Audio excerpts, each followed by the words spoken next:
ये पाठ ये बतलाया गया है। मैं आपको संक्षिप्त में उसकी जानकारी दे देता हूँ। ये पाठ रत्नकरण सावकाचार ग्रंथ के आधार पर लिखा गया है। रत्नकरण सावकाचार ग्रंथ के रचयिता कौन है, रुक जा ये एक आप मिनट सबको यार, बताता हूँ।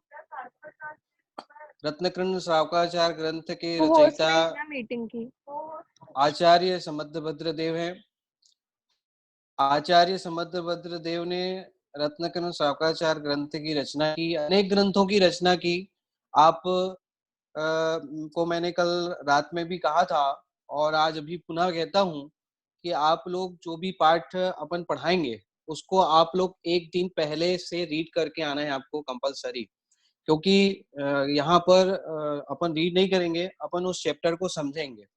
तो इसलिए आप एक दिन पहले पूरा चैप्टर रीड करके आए और उसके पश्चात अपन यहाँ पे जो मुख्य मुख्य बिंदु उस पाठ के अंदर में है उसको यहाँ पर अपन चर्चा करते हुए उसको समझेंगे और आगे बढ़ेंगे। तो समुद्रभद्र आचार्य देव का परिचय जो प्रारंभ में दिया हुआ है वो आप सभी घर से पढ़ करके दोपहर में आना। मैं उसमें से 2-3 प्रश्न पूछूंगा तो मुझको समझ में आ जाएगा कि आप लोगों ने पढ़ा है कि नहीं पढ़ा है। रत्नक्रांत सावकाचार्य के अलावा बहुत सारे ग्रंथों की आचार्य भगवंत ने रचना की। उनके मुख्य ग्रंथ कम से कम 3 ग्रंथों के नाम तो मैं दोपहर में आप लोग से पूछूंगा। आप्तमीमांसा, स्वयंभू स्तोत्र, जिनको आचार्य भगवंत को आद्य स्तुतिकार के रूप में जाना जाता है, क्योंकि सबसे पहले स्तुति लिखने वाले यदि कोई आचार्य देव हुए हैं तो आचार्य समंतभद्र देव हुए हैं, जिन्होंने स्वयंभू स्तोत्र, जिसको देवागम स्तोत्र भी कहा जाता है, के माध्यम से उन्होंने बहुत सुंदर स्तुति लिखी है और उस स्तुति के द्वारा बहुत ही सुंदर चर्चा आचार्य भगवंत ने की है। ये पाठ रत्नकरण सावकाचार ग्रंथ के 5वें, 6वें, 7वें और 8वें छंद के आधार पर लिखा हुआ ये पाठ है, जिसमें देव, शास्त्र, गुरु का स्वरूप समझाया गया है। ठीक है, ये 3 शब्द तो आप सबने सुन रखे हैं पहले से भी और थोड़ा बहुत आपको परिचय भी है इसका। कौन से 3 शब्द इस पाठ के अंदर में आने वाले हैं? देव, शास्त्र और गुरु।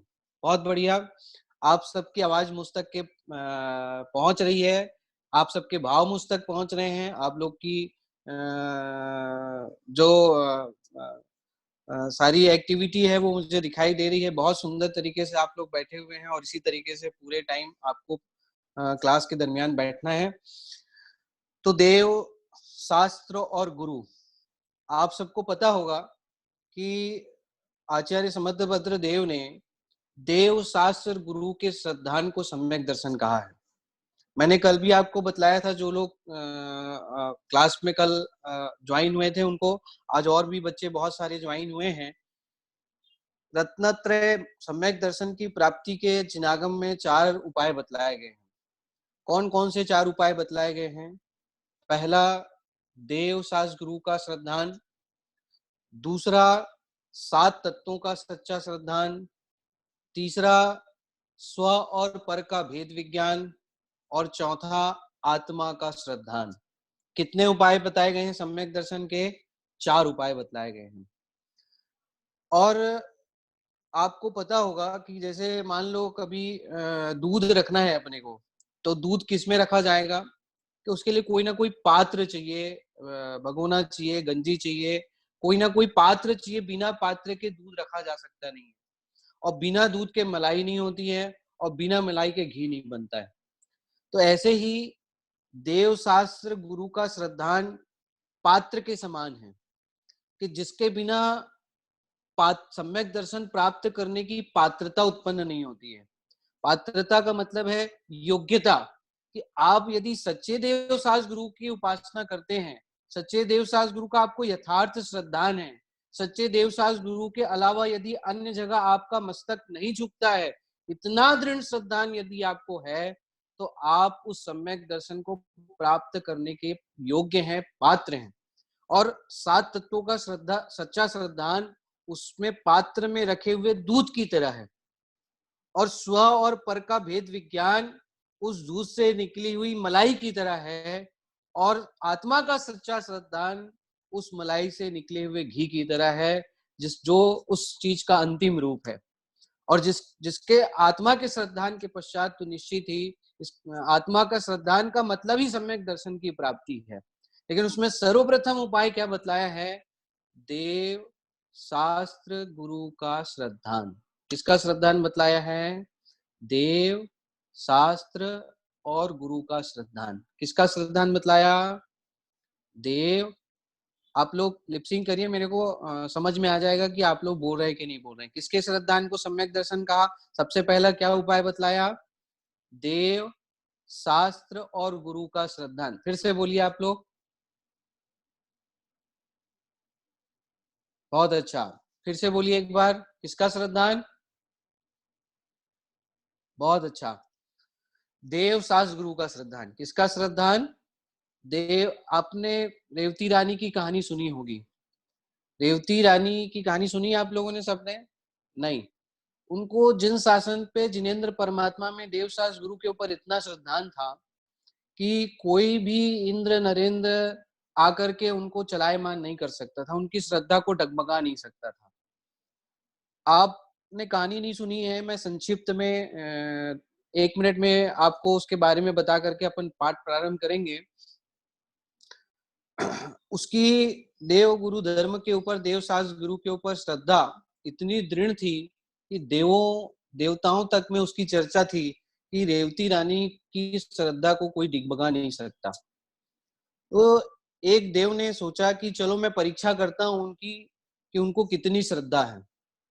तो उस देव ने क्या किया कि एक समोसरण की, डुप्लीकेट समोसरण की रचना की और पूरे नगर में ये भ्रम फैला दिया कि 25वें तीर्थंकर का समोसरण नगर में आया है।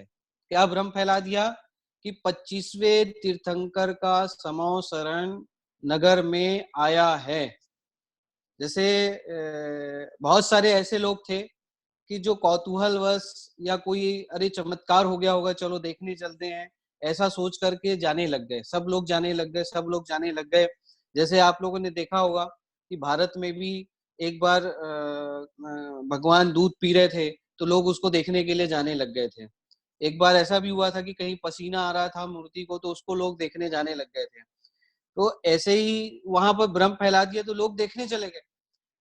तो अब मेरा प्रश्न है आप लोगों से कि रेवती रानी देखने तक के नहीं गई। क्यों नहीं गई? क्यों नहीं गई? पता है आपको क्यों नहीं गई? कि उसके मन में ये दृढ़ श्रद्धान था कि तीर्थंकर तो 24 ही होते हैं, 25 तो तीर्थंकर होते ही नहीं है। ये समोसरण बेवकूफ बनाने के लिए किसी ने लगाया है। ये वास्तव में भगवान तीर्थंकर परमात्मा का समोसरण नहीं है। ऐसी दृढ़ श्रद्धान के साथ में वो देखने का कौतूहल भी उनके दिमाग में आया नहीं। ऐसी दृढ़ श्रद्धा जिन ज्ञानी भगवंतों को होती है वो ही सम्यक दर्शन की प्राप्ति कर सकता है। तो हमको भी अपने देव, शास्त्र और गुरु, इनका स्वरूप जानेंगे तो ही हम उन पर यथार्थ श्रद्धान कर सकते हैं। बिना स्वरूप जाने हम उस पर श्रद्धा कर सकते नहीं है। इसलिए सबसे पहले अपने को क्या करना पड़ेगा? इन तीनों का स्वरूप जानना पड़ेगा। क्योंकि बिना जाने तो अपन किसी चीज पे विश्वास कैसे कर सकते हैं? उनका स्वरूप जानेंगे तो ही तो हम उन पर विश्वास कर सकते हैं कि नहीं कर सकते हैं। बिना जाने, इसलिए आचार्य भगवंत ने इसमें इस पाठ के अंदर में रत्नकर्ण शाकाचार के आधार पर जो ये पाठ लिखा गया है उसमें देव, शास्त्र और गुरु का स्वरूप समझाया है। मैं उसकी चर्चा प्रारंभ करता हूँ। आप लोगों के सामने बुक है, जिनवाणी रखी हुई है, उसमें संवाद के माध्यम से ये पाठ को प्रारंभ किया गया है। आप लोग देख रहे होंगे कि संवाद है, सुबोध और प्रबोध का संवाद है, दो मित्रों का संवाद है, दो भाइयों का संवाद है, और इस संवाद के माध्यम से ये पाठ को प्रारंभ किया है।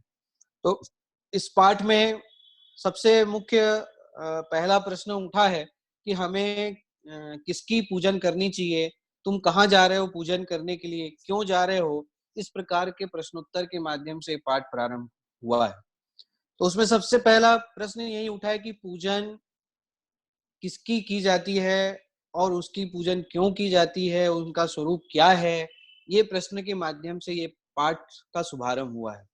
मैं विभूति जी से निवेदन करता हूं कि वो स्लाइड यहाँ पर सामने बच्चों को दिखाएं, ताकि उस स्लाइड के माध्यम से हम इस पार्ट को आगे बढ़ाएंगे और आप लोग उस स्लाइड के माध्यम से उस पार्ट को आगे देखते चलेंगे, आपको बिल्कुल स्वरूप समझ में आ जाएगा।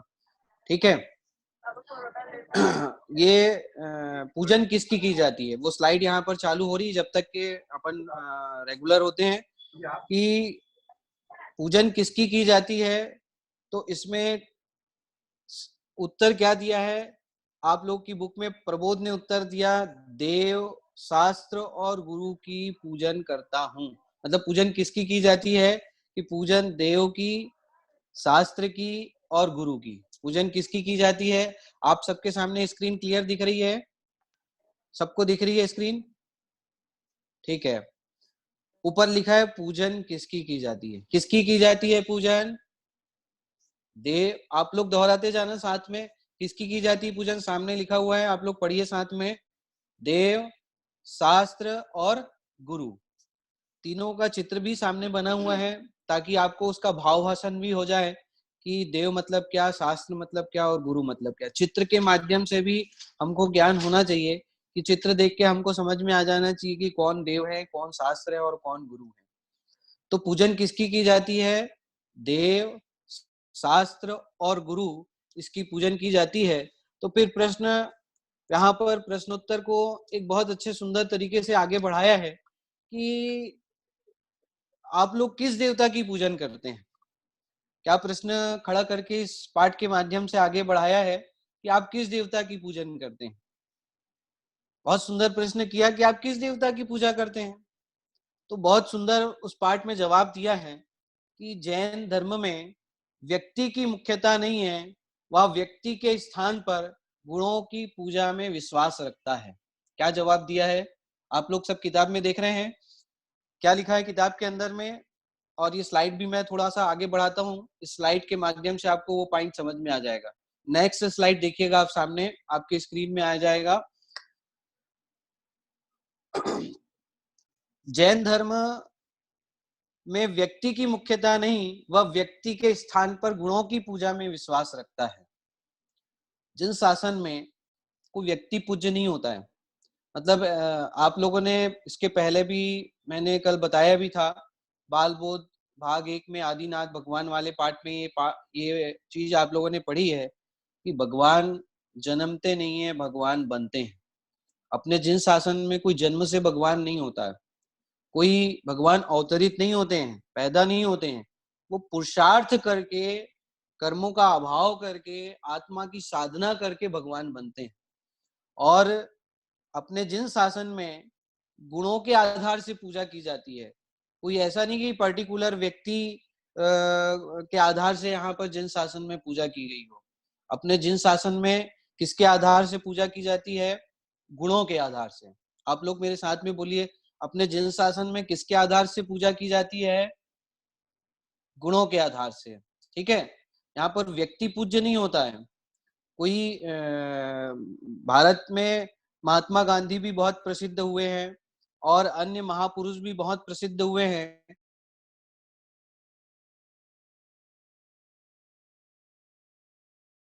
में बतलाए गए गुण हैं, वो गुण जिनके अंदर में पाए जाएंगे वो ही पूज्य होता है, अन्य कोई में पूज्यपना होता नहीं है। ठीक है। तो आपकी स्क्रीन के सामने में एक स्लाइड दिखाई दे रही होगी कि जैन धर्म में कोई व्यक्ति विशेष देव नहीं है। जिसमें भी देव के गुण पाए जाते हैं वो ही देव हैं।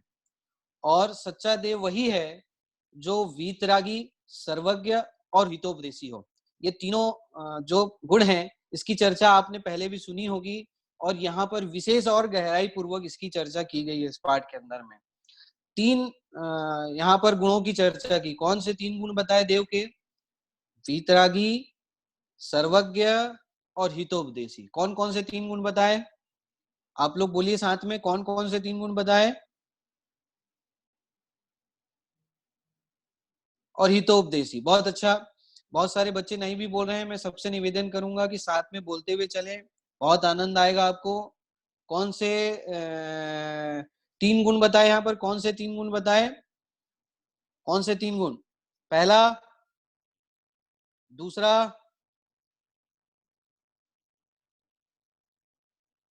हाँ हितेश्री, आवाज आ रही ना मेरी?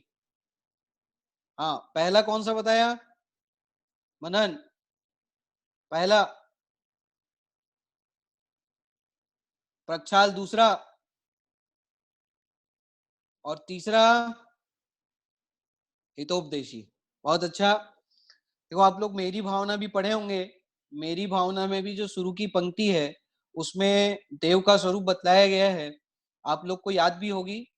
जिसने राग द्वेष का मादिक जीते सब जग जान लिया, सब जीवों को मोक्ष मार्ग का निष्प्रह हो उपदेश दिया। बुद्ध वीर जिन हरिहर ब्रह्मा, या उनको स्वाधीन कहो, भक्ति भाव से प्रेरित हो यह चित्त उसी में लीन रहो। शुरू की जो प्रथम पंक्ति है उसमें देव का स्वरूप समझाया। जिसने राग द्वेष का मादिक जीते, मतलब जीत लिया है, कि जिसने किसको जीत लिया है? राग द्वेष कामादिक को जीत लिया है। जिसने राग द्वेष का मादिक जीते सब जग जान लिया। सब जग जान लिया में कौन सा गुण आ गया? दूसरे नंबर का कौन सा गुण है? सर्वज्ञता। ठीक है। सब जीवों को मोक्ष मार्ग का निष्प्रह हो उपदेश दिया। कौन से नंबर का गुण आ गया इसके अंदर में? कौन से नंबर का गुण आ गया इसके अंदर में? हाँ श्वेत, कौन से नंबर का गुण आया इसके अंदर में? श्रद्धा। मोक्ष कामादि के जीते सब जग जान लिया, सब जीवों को मोक्ष मार्ग का निष्प्रह हो उपदेश दिया। सम्यक। कौन से नंबर का गुण है? उंगली से इशारा करके बता दो। 3। बहुत बढ़िया, बिल्कुल सही जवाब। तीसरे नंबर का गुण इसके अंदर में आ गया, अर्थात इसमें तीनों बातें आ गई। वीतरागी, सर्वज्ञ और हितोपदेशी। जिनमें ये 3 गुण पाए जाते हो, ये कसौटी है। जैसे सोनार होता है ना, जो सोना को परखने के लिए उनके पास एक कसौटी होती है। तो उस कसौटी में यदि सोने को यदि कसा जाए, तो वो कसौटी में कसने से वो समझ जाता है कि इसमें कितना सोना है और कितने अन्य धातु की मात्रा मिली हुई है, कितना तांबा है इसमें, कितना सोना है, ये उस समझ में आ जाता है उसको। ऐसे ही सच्चे देव की एक कसौटी है कि जो वीतरागी होगा, जो सर्वज्ञ होगा, जो हितोपदेशी होगा, वही सच्चा देव है, अन्य कोई सच्चा देव नहीं है। ठीक है। ये 3 गुण हैं। अब चलो अपन एक एक गुणों की विशेषताओं को समझते हुए आगे बढ़ते हैं। उसमें सबसे पहली मैं आपको रत्नकरण सावकाचार्य में जो समुद्रभद्र आचार्य देव ने देव का लक्षण बताते हुए जो छंद लिखा है, वो छंद मैं पढ़ता हूँ और उस छंद का सामान्य अर्थ आपको बतलाता हूँ। फिर उसकी विशेष चर्चा अपन दूसरे नंबर के पॉइंट में करेंगे।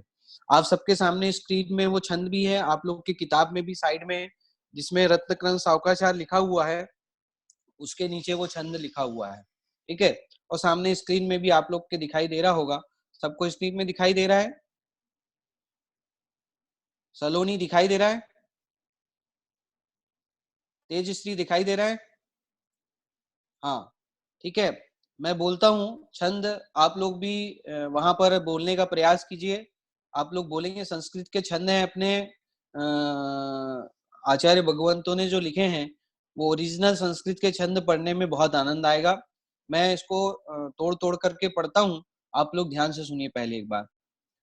आप्तेन उच्छिन्न दोषेण सर्वज्ञेन आगमेशिना, भवितव्यं नियोगेन नान्यथा ह्याप्तता भवेत्।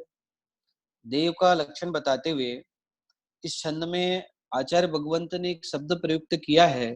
वो कौन सा शब्द प्रयुक्त किया है? आप्तेन। आप्त। कौन सा शब्द प्रयुक्त किया है? आप्त। ये शब्द आप लोगों ने पहले कभी सुना है? श्रद्धा, सुना है आपने पहले ये शब्द? नहीं सुना है। हाँ सम्यक, आपने सुना है ये शब्द? सार्थक, आपने सुना है शब्द ये? आप्त शब्द सुना है कि नहीं सुना है आपने? लब्धि, स्वयं, स्वयं, किंजल, आपने शब्द सुना है पहले कभी? नहीं सुना, आप्त शब्द नहीं सुना। बहुत अच्छा, बहुत लोगों ने, एक दो चार बच्चों ने सुना है और बहुत सारे बच्चों ने नहीं भी सुना है। चलिए मैं आपको इस शब्द का अर्थ बताता हूँ। जो अपने जिनागम में आप्त शब्द जो प्रयुक्त है हुआ है, वो देव के लिए प्रयुक्त हुआ है। किसके लिए प्रयुक्त हुआ है? देव के लिए। देखो आपने कोष्टक में, मैं सामने देख दे, आप्त का मतलब लिखा हुआ है। आप्त मतलब कोष्टक में लिखा है देव, ठीक है।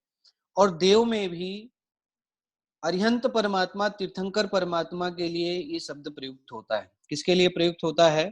देव के लिए। और देव में भी किसके लिए? मुख्य रूप से अरिहंत परमात्मा के लिए, तीर्थंकर परमात्मा के लिए ये शब्द प्रयुक्त हुआ है, ठीक है। मतलब आप्त शब्द जहां पर भी प्रयुक्त होगा, उसका मतलब आप समझ जाना। आप्त मतलब क्या? आप्त मतलब क्या? प्रक्षाल, आप्त मतलब क्या? देव, ठीक है। आप्त मतलब क्या है? देव है, ठीक है। हाँ, किंजल समझ में आया? आप्त मतलब क्या? देव। स्वयं, आप्त मतलब क्या? बहुत अच्छा। प्रिया, आप्त मतलब क्या? आप्त मतलब देव, ठीक है। और देव में भी कौन से देव? दो देव, देव के दो प्रकार है। पांच परमेष्टि में देव कौन कौन से हैं? अरिहंत और सिद्ध, ठीक है। उसमें भी आप्त का मुख्य रूप से जो अर्थ है वो अरिहंत परमात्मा और तीर्थंकर परमात्मा के लिए प्रयुक्त होता है। क्योंकि ये वीतरागता, सर्वज्ञता और हितोपदेशिता, ये तीनों गुण, तीनों लक्षण अरिहंत में पाए जाते हैं कि सिद्ध में, सिद्ध भगवान में पाए जाते हैं?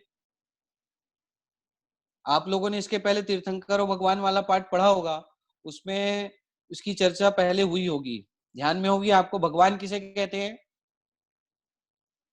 भगवान किसे कहते हैं? आप लोगों ने पहले चर्चा सुनी ना, भगवान किसे कहते हैं? संगीता, भगवान किसे कहते हैं?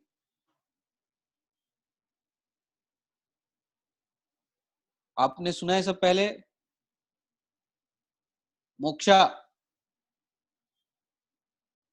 मोक्षा भगवान किसे कहते हैं? क्या पढ़ा आपने पहले? अनम्यूट करूं पंडित जी? आप अनम्यूट करो मोक्षा को। एक सेकंड।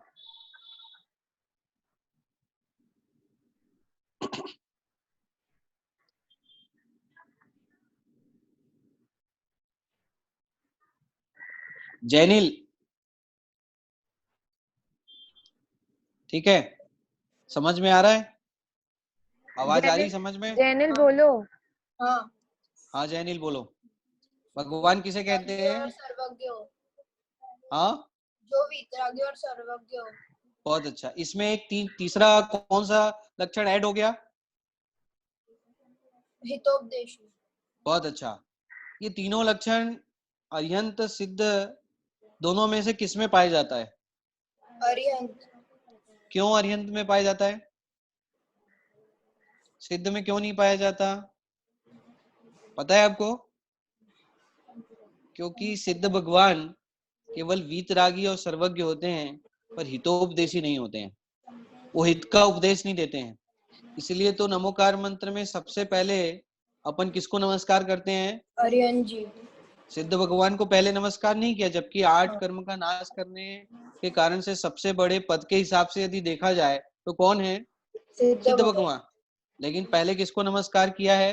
अरिहंत भगवान। अरिहंत भगवान को। बहुत अच्छा। तो भगवान की जो कॉमन डेफिनेशन है उसमें तो दो ही लक्षण आते हैं, वीतरागता और सर्वज्ञता। पर यहाँ पर अरिहंत परमात्मा की मुख्यता से और तीर्थंकर परमात्मा की मुख्यता से आप्त शब्द को प्रयुक्त करते हुए, देव शब्द को परिभाषित करते हुए देव के अंदर में 3 गुणों की चर्चा की है। क्योंकि अरिहंत सिद्ध में तो वीतरागता और सर्वज्ञता तो होती है, साथ में हितोपदेशिता भी देव के अंदर में अर्थात अरिहंत परमात्मा में पाई जाती है। तो इन 3 गुणों की चर्चा यहाँ पर की है, ठीक है। अपन आगे बढ़ते हैं। ऐसे आप्त का लक्षण बताते हुए यहाँ पर क्या लिखा देखो कि आप्त अर्थात देव को छिन्न दोषेन, मतलब जो अरिहंत परमात्मा है, देव है, वो कैसे हैं कि सर्व दोषों से रहित है, दोष रहित हैं। दूसरा नंबर का क्या लिखा, सर्वज्ञ, मतलब सर्वज्ञ है। आगमे सीना, मतलब आगम के ईश है, आगम के ईश है मतलब आगम के स्वामी है, मतलब हितोपदेशी हैं। ठीक है, तो ऐसे देव का स्वरूप बतलाते हुए यहाँ पर 3 लक्षण बतलाए और कहा इसके अलावा ये लक्षण जिनमें नहीं पाए जाते हैं वो आप्तपना उनमें दिखाई देता नहीं है। ठीक है, इसकी चर्चा अपन ने सामान्य रूप से 3 लक्षण के माध्यम से ऊपर की है। अब मैं इस विषय को थोड़ा सा और आगे बढ़ाता हूं। ये इसमें 3 बातें आई, कौन कौन सी 3 बातें आई फिर से एक बार रिपीट कर लेते हैं। वीतरागी, सर्वज्ञ और हितोपदेशी। इस श्लोक के आधार पर भी इन 3 बातों की चर्चा आचार्य भगवंत ने की है। अब देखो, वीतरागता में 2 चीजें ली हैं। स्लाइड को आगे बढ़ाएंगे अपन थोड़ा सा और आप देखेंगे कि उसमें वीतरागता के अंतर्गत 2 बातें ली हैं। कौन कौन सी 2 बातें ली हैं? एक तो आपने पहले पढ़ रखी है, वीतरागी किसे कहते हैं? क्या पढ़ा है आपने पहले कि जो मोह राग द्वेष से रहित हो उसे क्या कहते हैं? वीतरागी कहते हैं। ठीक है, ये तो आपने पहले पढ़ा है। इसमें एक पॉइंट और ऐड किया है। वो कौन सा पॉइंट ऐड किया है कि जो 18 दोषों से रहित निर्दोष होते हैं उन्हें क्या कहते हैं? वीतरागी कहते हैं। तो अब थोड़ा और गहराई में जाते हुए अपन इसकी चर्चा कर रहे हैं। तो इसमें 2 बिंदु आए। कितने बिंदु आ गए इसमें? 2। वीतरागी के अंतर्गत 2 पॉइंट आए। कौन कौन से 2 पॉइंट आए? ठीक है, कौन कौन से 2 पॉइंट आए, कौन बताएगा?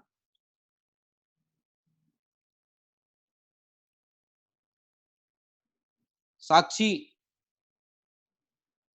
केवल, किंजल ने हाथ खड़ा किया है। हाँ बताइए, केवल। हाँ केवल बोलिए,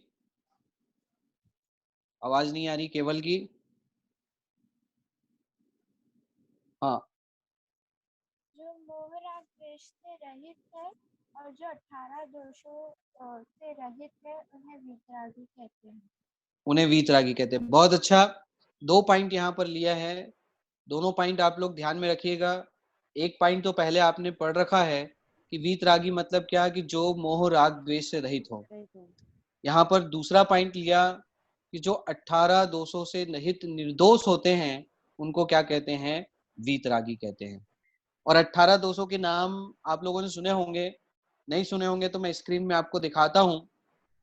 18 दोषों में के अंदर में मोह राग द्वेष भी गर्भित हो जाता है। राग द्वेष ये दोषों के अंदर में ही शामिल होता है। ठीक है, ये 18 दोषों के नाम आपके सामने स्क्रीन में दिख रहा होगा।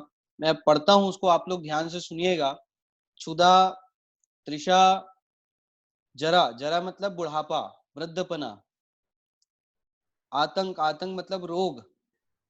जन्म, मरण, भय, मद, राग, द्वेष, मोह, चिंता, रति, निद्रा, आश्चर्य, विस्मय। मतलब क्या लिखा उसमें, उसका जो सरल अर्थ है वो भी इसमें साथ में स्लाइड में लिखा हुआ है ताकि आपको समझ में आ जाए। शोक, स्वेद, खेद। इस प्रकार से 18 दोषों की चर्चा अपने जिनागम में की गई है। ये 18 दोषों के नाम आप दोपहर की क्लास में याद करके आइएगा, जितने ज्यादा से ज्यादा हो सकते हैं। और यदि पूरे जिसको याद होंगे मैं उनको पुरस्कृत करूंगा। ऑनलाइन आपको पुरस्कार भी प्राप्त हो जाएगा। ठीक है, तो ये 18 प्रकार के दोष छंद के माध्यम से भी अपने जिनागम के अंदर में बहुत सुंदर बतलाया गया है। आप लोग को छंद से याद होगा तो छंद से याद कर लेना, नाम याद हो जाए तो नाम याद कर लेना।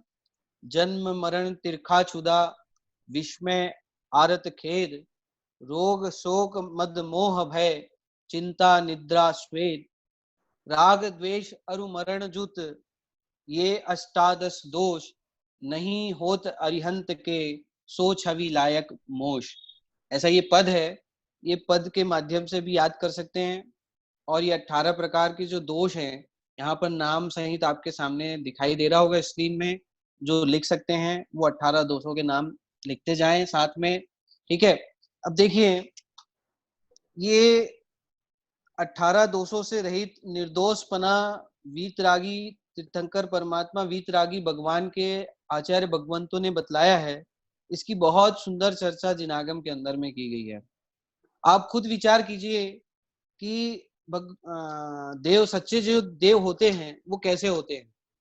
यदि उनमें ये दोष पाए जाएं, यदि मान लो परमात्मा को भूख लगे, प्यास लगे, यदि वो अस्त्र शस्त्र धारण करके खड़े हो जाएं, तो उनमें देव का स्वरूप दिखाई देगा क्या?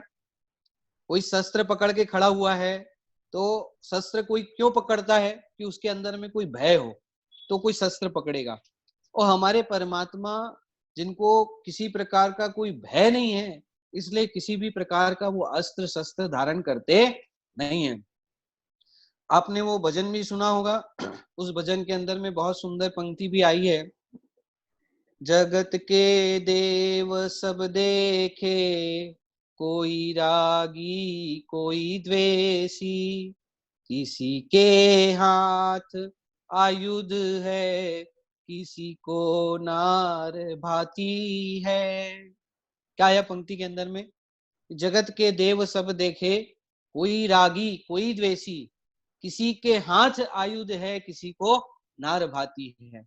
किसी को स्त्री पसंद है, किसी के हाथ में तलवार है, किसी के हाथ में गदा है, किसी या कोई कपड़ा पहने हुए है। उनमें भगवान पना दिखाई देता है, इष्ट पना दिखाई देता है, देव पना दिखाई देता है। बताइए आप लोग, दिखाई देता है क्या? अरे जो स्वयं दोषपूर्ण होवे वो निर्दोष होने का मार्ग बता सकता है क्या? नहीं बता सकता। जिसके अंदर में स्वयं जन्म मरण का दोष होवे वो अपने को जन्म मरण के अभाव की बात बता सकता है क्या? नहीं बता सकता। समझ में आया कि नहीं आया? कि जो स्वयं दुखी होवे, जिसको रोग होता, वैसे आप लोगों ने देखा होगा, हालत तो बाद में आप लोग को आप लोगों ने पहले देखा होगा कि पंडित जी फटफट नाम बोलते जा रहे, उनको मना किया था नाम मत लेना। ठीक है, तो आप लोगों को ने को 18 दोषों के नाम जो है ये सामने दिखाई दे रहे हैं। और इससे ये बात समझ में आती है कि हमारे तीर्थंकर परमात्मा, हमारे देव जो हैं वो निर्दोष होते हैं, इसलिए उनकी वाणी भी निर्दोष होती है। वो जो कुछ बताएंगे वो हमें सत्य वचन बताएंगे, झूठ वचन बताने वाले नहीं है। तो ऐसे निर्दोष जिसके अंदर दोष होगा वो निर्दोष होने का मार्ग नहीं बता सकता। जो स्वयं दुखी होगा वो सुखी होने का मार्ग नहीं बता सकता। इसलिए आचार्य भगवंतों ने सबसे पहला लक्षण बताते हुए क्या बतलाया, भगवान का, देव का क्या स्वरूप बतलाया कि भगवान कैसे होते हैं? वीतरागी होते हैं, कि उनमें किसी भी प्रकार का कोई दोष पाया जाता नहीं है। तो आप लोगों ने इसमें अनेक प्रकार के जो दोष बतलाए हैं, आप देखते होंगे जगत में बहुत सारे अच्छा, जैसे अब ये बताइए कि जैसे कोई मूर्ति है, जिनेंद्र प्रतिमा है, उसमें पसीना निकलने लग जाए तो वो चमत्कार है कि दोष है? कौन बताएगा? वो चमत्कार है कि दोष है? श्वेत बताओगे आप? हाँ, कौन बताएगा? सम्यक आप बताओगे? सार्थक? स्वयं? हाँ, प्रिया बताइए। प्रिया ने हाथ खड़ा किया है। कई बार आपने सुना होगा कि जिनेंद्र प्रतिमा के अंदर में जल के कण दिखाई दे रहे हैं, या अश्रु के कण दिखाई दे रहे हैं, या पसीना दिखाई दे रहा है, तो लोग चमत्कार समझ करके उसकी विशेष पूजा आराधना करने के लिए दौड़ पड़ते हैं। मेरा आप लोगों से प्रश्न है कि वो चमत्कार है कि दोष है? हाँ विभूति जी, आप रेज अनम्यूट करके पूछे। हैंड, हाँ मैं वही रेज हैंड कर रहे थे ये लोग। हाँ, सार्थक बताइए। के एक सेकंड, मोक्षा गांधी। हाँ, मोक्षा। तो दोष है, हाँ, दोष है फिर से दोष है वो, चमत्कार नहीं है। नहीं दोष है क्योंकि पसीना 18 दोष में से एक में आता है ना, इसीलिए। तो यदि मान लो कहीं पर जल के कारण या पसीना निकलता हुआ दिखाई देगा तो आप चमत्कार समझ करके दर्शन करने के लिए नहीं दौड़ेंगे? नहीं। हाँ, नहीं। पक्का? हाँ। अच्छा, इतना दृढ़ श्रद्धा है आपको भगवान के ऊपर, देव के स्वरूप के ऊपर? हाँ। बहुत अच्छा, वेरी गुड, शाबाश। और हमको इतना दृढ़ श्रद्धा होना चाहिए कि, और ये स्वरूप भाषित होना चाहिए कि दुनिया में आप लोग देखते होंगे कि चमत्कार को नमस्कार किया गया है, लेकिन हमारे जिन शासन में चमत्कार को नमस्कार नहीं किया गया है, हमारे जिन शासन में वीतरागता को नमस्कार किया गया है। किसको नमस्कार किया गया है बच्चों? चमत्कार को नमस्कार है कि वीतरागता को नमस्कार है? Very good. चमत्कार को नमस्कार है कि वीतरागता को नमस्कार है? हाँ, किसको नमस्कार है? वीतरागता को नमस्कार है। बहुत अच्छा। तो अपने जिन शासन में वीतरागता को नमस्कार है, और हमारे वीतरागी भगवान किसी का भला बुरा कर सकते हैं कि नहीं कर सकते हैं? क्यों नहीं कर सकते हैं? अनम्यूट करो किसी को, कोई हाथ खड़े कर रहा है? नहीं, हैंड रेस करो जिसे आंसर देना है। एक कोई सेकेंड। है? हाँ, सम्यक सम्यक। क्या भगवान हमारा भला बुरा कर सकते हैं? नहीं, उन्हें राग द्वेष है ही नहीं। बहुत अच्छा। परीक्षा में पास कर सकते हैं कि नहीं कर सकते हैं? नहीं कर सकते। तो आज तक के तुमने भगवान के सामने प्रार्थना की कि नहीं कि हे भगवान मुझे परीक्षा में नहीं पास की। कर देना? नहीं की। पक्का? पक्का। ये हमारा हमारा रोग दूर कर सकते हैं कि नहीं कर सकते हैं? नहीं कर सकते। पक्का? कभी पक्का। रोग का शरीर में रोग आता है तो भगवान के सामने प्रार्थना करते हैं कि नहीं कि हे भगवान मेरे रोग दूर कर दो? हो गया। नहीं, हैं? शक्ति के लिए प्रार्थना करते हैं। हाँ, शक्ति के लिए। मेटो मेटो जी संकट संकट। हमारा। हे भगवान मेरा संकट क्या कर दो, मेट दो। नहीं देखो, करते। भक्ति में अथवा स्तुति में इस प्रकार के वाक्य प्रयुक्त होते हैं, लेकिन वास्तव में हमें भगवान का स्वरूप ख्याल में होना चाहिए। वीतरागी भगवान, वीतरागी देव का स्वरूप ख्याल में होना चाहिए कि भगवान में इस तरह का कोई भी दोष पाया जाता नहीं है। नहीं है। निष्काम भाव से इसलिए अपने जिनागम के अंदर में वीतरागी परमात्मा की भक्ति, आराधना, पूजा की जाती है। तो आज अपन ने जो चर्चा की है वो आप सभी दोपहर की कक्षा में एक बार रीड करके आएंगे, याद करके आएंगे, और फिर मैं आपसे पूछूंगा और फिर ये लेसन अपन आगे बढ़ेंगे। फिर जो इसमें दूसरा और तीसरा विशेषता है उसकी चर्चा अपन करेंगे। ये 18 दोषों के नाम और इसके साथ में देव का लक्षण या देव का स्वरूप वो आपको याद करके आना है। इसी के साथ में अभी की कक्षा अपन यहाँ पर पूरी करते हैं। सभी को जय जिनेन्द्र। सबको जय जिनेन्द्र। ठीक है, समय से आप लोग दोपहर में भी कक्षा में पधारिएगा। और अभी 10 मिनट के पश्चात आपकी दूसरी कक्षा वीतराग ज्ञान भाग 2 की देवांग जी यहाँ पर लेंगे। इसलिए आप अभी फटाफट 5 मिनट में फ्रेश होके वापस आप लोग आ जाइए और आपकी कक्षा फिर प्रारंभ हो जाएगी। ठीक है, जय जिनेन्द्र पुनः पुनः सबको। मीटिंग बोलो किसको महावीर भी भगवान की जय हो। बोलो पार्श्वनाथ भगवान की जय हो। बोलो जैन धर्म की जय हो। मीटिंग लीव नहीं करनी है किसी को भी, आप लोग यहीं पर रहिए। और अगर आपको फ्रेश वगैरह होकर आना है तो होकर आ जाइए।